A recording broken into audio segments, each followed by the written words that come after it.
So this talk today is going to be all about portfolios. And I've just put this little disclaimer at the start because everybody has an opinion about a portfolio. And if I say something that maybe you don't agree with, then, feel free to do it your own way. I'm just one opinion, and maybe take things I say with a pinch of salt. However, I used to be the go-to person at Recipe Design.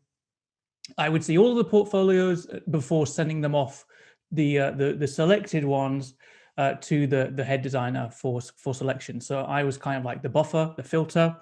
So I saw a lot of portfolios, and I started to see some similar mistakes that I try and help out with in this talk. So just a little quick bit about me. I graduated in 2017. I've worked in a few different companies by this point. Graphic designer at Pinewood Studios, where they film James Bond and Star Wars and stuff. A designer at Paul Coxhead Studio, which was more like bespoke lighting installations and gallery pieces. I've done a bit of freelance work. Precipice Design, rebranded as Recipe, but I haven't changed the name here. Sorry about that. And now I currently work at Layer Design. And also I do the internet stuff, Sam Does Design, where I try and pass on the information that I'm learning as I'm learning it, and trying to pass that on to everyone else as well. So the sort of stuff that I do online, a lot of visual stuff in my freelance work, such as keyshot and product visualization. So this is just, I think, a screenshot of my Instagram page. And that brings me on to what is a CV and portfolio, because I feel like we have to understand what they are before we can design it. So I think it makes sense to go through some stuff. And if I, make this smaller down here, I don't know if you can see the Zoom chat there, but I'm just going to move it out of the way. So a CV is a business, it's a business card, essentially, long form A4 business card. With your details on and a bit about what you do. It's kind of like a stats sheet, but we're going to get onto a stats sheet in a minute. A portfolio is a proof that you have the skills that you say you do on your CV. So you can list a whole bunch of skills on your CV, but if it doesn't get backed up by the portfolio, then none of it's really true. And they both act as a key to get you into a door. It's essentially opening up the doors. It's the first impression. It's the first hello. And then hopefully you get invited in for an interview after that. And then you can take it from there, essentially. So yeah, it's a first impression. If I look at a portfolio from someone who's just cold emailed in, I don't know who you are. I don't know anything about you. I don't know what type of university you go to. I barely know about the differences in the UK universities, let alone international, all the different institutes and their thought process and stuff. So it's an introduction, and you need to explain yourself to me without actually being in the room. It's going to showcase your best work, and only your best work. It needs to wow me. And it is a product. We are product designers, we are industrial designers and engineers, and it is something that needs to be thought of as a designed piece. It is a product that can be designed. So all the same questions still apply. Who is it for? How are they looking at it? Where are they using it? How long are they using it for? All of these questions need to be going through your mind. So a portfolio is an advertisement for your skills as a designer. And I like to reference magazines and articles and editorial articles in really nice glossy print magazines. Because they draw you in, and they give you information in a really impactful way. So how do magazines capture attention? So number one, they tell stories first and foremost. It's a storytelling exercise. Your portfolio needs to tell the story of your journey as a designer through not only individual projects, but also your career so far as well. So you need to show the process within that. You can't just show, here's a final shiny image, or here's a rough sketch and that's the end of the project. You need to show the journey from start to finish, because that is really the bit that we will be judging on, is the process, the thoughts, the decision making. And if you can really show that, then that's really going to help as well. And number three, it needs to be nice to look at. It needs to be nice to use and really intuitive for me to be, reading through it. And while I was looking at portfolios before sending them off to the creative director, I'd go through, 20 or 30 portfolios in a session, in half an hour or so, or even 15, 20 minutes. I have to get through so much, and I have to just skim through it. And I can usually tell which are the good portfolios based on how they look. It's not just a nice thing to add at the end. It shows that you care, and it shows that you have the attention to detail that we'll be looking for. So if we're talking about a portfolio being a story, like a magazine, what is the formula for a story? What is the formula that you can repeat? So first off, I always recommend you open a project, you start a project with a really nice, high quality, contextual image that acts as the front cover of that project. So if you imagine looking through a magazine and you're going through and you get to the next article, sure, it's going to have some text, but usually it has a huge image, maybe full page image, that really just grabs your attention and says, you want to read the rest of this article, otherwise you are missing out. It brings you into that world, it aligns you with what to expect. So that's really important to have that front cover. The next part is the journey. And with the design journey, we know that the start, this is the design squiggle. I don't know how many people have come across this before, but with the design squiggle, we go from left to right and we say, okay, at the start of the project, nobody really knows what's going on. Everybody's trying everything out and we're exploring everything. And then as you move through the project, it starts to become clearer and clearer and more concise. And then finally, you have a nice progressive line to the end goal at the end. So that is the journey that we need to see. And then finally, you finish with a finale. You show contextual images that release the product out into the world and gives me a sense of what this might look like in the real world.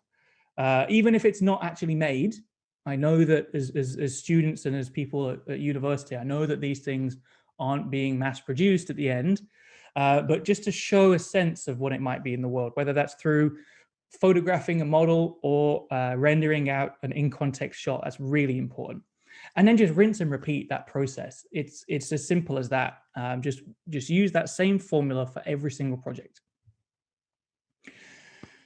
If it's not chronological, and you just start with a rough sketch and you say, that's the project, there you go. It needs to be a really damn good sketch to be able to get the idea across. DCRAMs can do it fine. Us mere mortals might need to work a little bit harder with specifically that opening, the opening front cover to really let me see what that project is about. It really needs to be so clear. So starting with a really rough sketch is maybe not the best place to start with in the portfolio, even though it's probably the place that you started with in the project itself. The order in which you reveal information is so important. It really is. When you're trying to communicate a really complex issue and you just dump everything on the page, and I don't know where to look as someone who's never thought about that issue before, and just everything is on the page all together, it really just, it puts me off. So you need to know which bit needs to be important, which bit needs to be said, and when.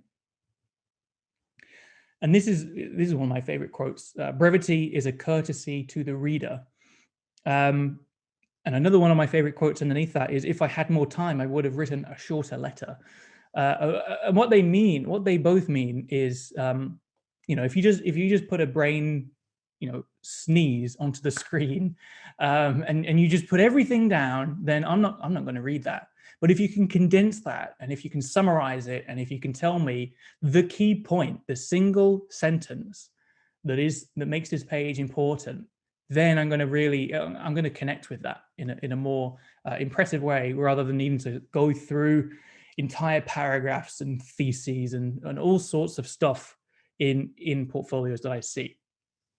And a big part of this, if you're trying to get if you're trying to communicate A story is graphic design. And as designers and engineers that work on the physical side, and we are doing, designing for mass manufacture of physical products, I know that graphic design is not our strong point. I will hold my hand up and I will say, I'm not a great graphic designer because that's not my thing, but you really need to pay attention to these sorts of things.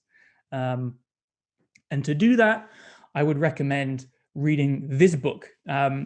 If we were all in person now, I would fully expect everybody to grab their pens, and I would just hear everybody, scrambling for a sheet of paper to write this note down for this book title. It's called Know Your Onions, and it's all about graphic design and sort of the principles of hierarchy and fonts and grid and all the things like that, all the way through to print design and whether you need to use CMYK and RGB as well. Not only that, but it's a funny book. It's not a really dry, boring book. It's written in a funny way. So I really enjoyed reading that, and it allowed me to think about more about graphic design and things like this, which I think drives the point home a little bit. First, you will read this. Second, you will read this. Then you'll read this next, and then finally, up in the top right corner, that's what you're going to read last. We know that we can fool humans' brains into looking at the exact piece of information that we want them to first. By using hierarchy, we can guide people through the document, through our portfolios, and make sure they're seeing information in the right order and in the right level of importance as well. So how to learn graphic design, you need to know that hierarchy is king. In Western countries, we read from top to bottom and left to right. So you need to bear that in mind, where the most important pieces of information are going to go in the top left-hand corner, and then everything else is just sort of going to follow it around. Cleanliness on the page. Don't overcrowd things. Don't add way too much information because I'm not going to read it. And then terminology, like you can learn things like leading, tracking, orphans, those sorts of words. Someone who knows vague amounts of graphic design, if you know to look out for a widow or an orphan in a paragraph, which is a word on its own line, or starting a sentence where you shouldn't be, they really stick out to someone who knows a bit about graphic design, and you need to be on top of that, because adding in those little details, like making sure the sentences flow nicely, again, it just really shows that you've paid attention to the details. So some quick fire questions about portfolios, because these are the questions that I get a lot. And I'm here to answer them before people maybe have a chance to ask them. How many projects? 3 to 4 in-depth projects, no more necessary. You should be able to show all of your skills in those 3 to 4 projects. How many pages? As many as it takes. I always get asked that question. But look, bear in mind, I need to go through these portfolios and I need to flick through 30 or 40 portfolios at a time. If your portfolio is too long, I'm just going to give up and not get to the end. So you need to, it's always a balancing act. And don't forget, you can send in a shortened, condensed portfolio to the company. And then when you get offered an interview, then you take the majority of your work, and that is when you can have those discussions. But don't forget, a portfolio is just to get you in the door. What format should it be? Whatever is requested. Oops, sorry, didn't mean to knock the microphone. Look, if a company specifically asks for a PDF portfolio and you submit a website or a Behance page or a physical portfolio because you want to stand out and you want to send in a physical book because it's nice to hold. If they requested a PDF, there will be a reason for that, and it's probably because they want to archive it on their system. They want to be able to search terms on their system. They want to be able to, maybe you don't quite fit a project right now, but in a few weeks, months, and a project that's going to suit you comes up, they can go back and look at it. And sending in a physical portfolio to stand out doesn't necessarily mean a good thing. It's not necessarily a going above and beyond thing. Sometimes it just shows that you can't follow instructions. So if a company specifically asks for a certain type of portfolio, I would always recommend going with that. What resolution should it be? It should be widescreen, and then that's always a big question as well. You need to make sure you know the type of person looking at this. They're going to be looking at this on their phone. Are they going to be looking at this on their laptop? But I would usually recommend widescreen. How many megabytes? What file size? Always stay below 10 megabytes. I'd like to stay around 5 if you can. And do you need a website? Only after your PDF portfolio is done. Even in this day and age, in 2021, I wouldn't recommend building a website first. I would recommend getting the PDF in the bag. That's done. And then you have that content to then build your website if you have time after that. So, am I going fast enough or too slow? I think I'm getting to the end, but I'm just going to take a sip of water. There's a lot to get through. And I could talk about portfolios forever. I love talking about this. So shut me up in the chat if I'm rabbiting on too much. But what to include in your portfolio? This is always a big question. And you need to remember, you've got your projects that you have done. This is like your sphere, your world of projects. And then maybe the company that you want to apply for is slightly different, but there's some overlap, and you want to apply to this company, you should include the overlap section. You should include whatever's in the middle. If you start to include weird and wacky projects that don't necessarily relate to their business, that it's not going to be any help to them whatsoever. And I know that in an ideal world, someone can look at your skills and say, okay, it's not quite this exact product that we design, but there are parallels, and we can see they have skills and can pivot to do our thing. But if they have any other portfolio that shows them someone else can do the exact work that they need, then they're going to go with that person. You need to prove to a company that you're already doing the work that they need help with. Each portfolio needs to be tailored to the job you're applying for. So every single portfolio needs to include the projects that pinpoint that company and pinpoint the help that they need, which is a lot of work. If you apply, I've applied to so many companies that I've lost count, but you need to tailor it to each one. I know that's a lot of work, but nobody said applying for a job isn't hard work. And like I said just now, you need to show the employer you are already doing the work that they need help with.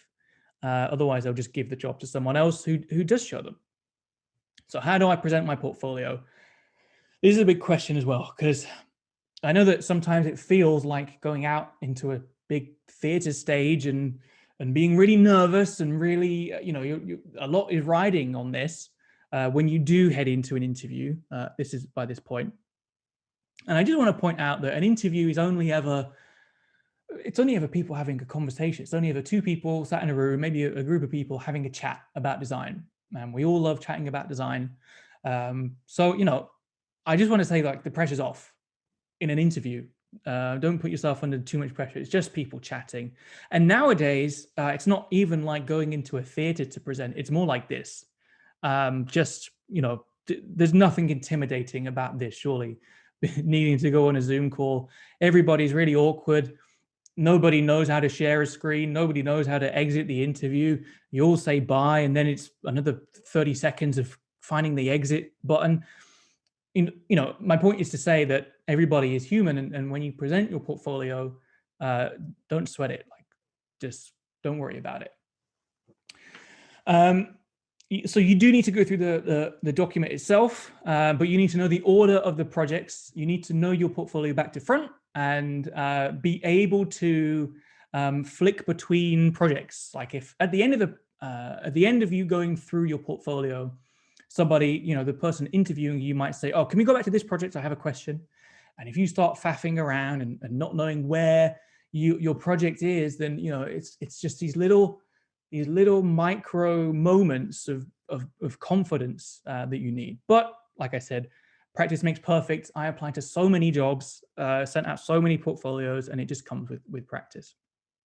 So We are getting to the end now. I think I'm running a little bit over, but that's all good. Top tips for a killer portfolio. Number one, tell the story of the project. It needs to tell the story. Number two, show off your skills naturally as the project calls for it. Show your decision making. Keep it clean. I'm not going to read any text. I'm just not going to. It needs to be visually stunning, a piece of design. Only show your best work. No page fillers whatsoever. And include your contact details. You'll be surprised at how many people just say, here's my portfolio, and then no way of being able to contact them afterwards. And decide how the reader will use it. That's really important. What not to do. Don't segregate your skills into pages. So what I mean by that is, don't say, here is my sketching page and a bunch of random sketches. Here's my rendering page and a bunch of random renderings. I see that a lot in portfolios, but like I said in the previous slide, you need to tell the story and narrate the skills and weave the skills into the project as you're telling that story to eventually get to the final contextual images at the end. I touched on this at the start a little bit. Do not use a rating system to measure your skills. That is a point blank. Do not do that. I can talk for hours about that as well. If you say I'm a 4 out of 5 at Photoshop and I'm a 5 out of 5 in Illustrator, the Adobe programs, on whose authority? What are you comparing yourself to? Are you a 5 out of, are you the master of Illustrator? Are you coding Illustrator yourself, and you are giving lectures on how to be the best at Illustrator? And I understand that what people are trying to say is, I'm most confident in Photoshop, I'm least confident in SolidWorks. I kind of get that, but as someone looking through your portfolio, I can tell which programs you are confident in. I can tell which programs you're not so confident in. So don't rate yourself in a CV. Don't have any typos. Don't change the type of the portfolio requested by the company. So don't forget, if it's a PDF they ask for, it's a PDF you should give. Don't have a PDF larger than 10 megabytes. And some useful links. Behance, Pinterest, the dots they tend to have a lot of graphic design and a lot of portfolio inspiration. Don't forget to look at magazines like Kinfolk, Hole and Corner, Wired, all of these really nicely laid out, meticulous documents, that are nice to look at. Know Your Onions, the book for graphic design. Go and pick that up. I really recommend that. And don't forget, I make portfolio videos on YouTube that you can check out as well. And just to drive that point home, check me out on YouTube. That is pretty much the whole document.